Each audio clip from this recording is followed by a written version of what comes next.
अल्पवयीन मुलीवर एका दुकानदारानं बलात्कार करण्याचा प्रयत्न केल्याची घटना बुलढाण्यातल्या मेहकरमध्ये घडली। मेहकर इथल्या शिवाजी नगरमध्ये विजय लहाने या 45 वर्षीय इसमाचं किराणा मालाचं दुकान आहे। या दुकानावर खाऊ घेण्यासाठी ही मुलगी आली होती। त्यावेळी या नराधम दुकानदारानं खाऊ देण्याच्या बहाण्यानं तिच्यावरती बलात्कार करण्याचा प्रयत्न केला। मात्र या मुलीनं आरडाओरड केल्यानं परिसरातल्या महिलांनी धाव घेऊन तिची नराधमाच्या तावडीतून सुटका केली। पीडित मुलीच्या आईवडिलांनी दिलेल्या तक्रारीवरून नराधमाविरोधात गुन्हा दाखल करण्यात आला आहे।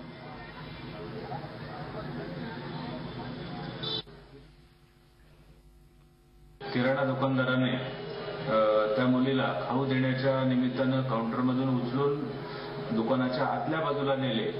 ती मुलगी ओरडायला लागली तेव्हा त्यानं दरवाजा बंद करायचा प्रयत्न केला।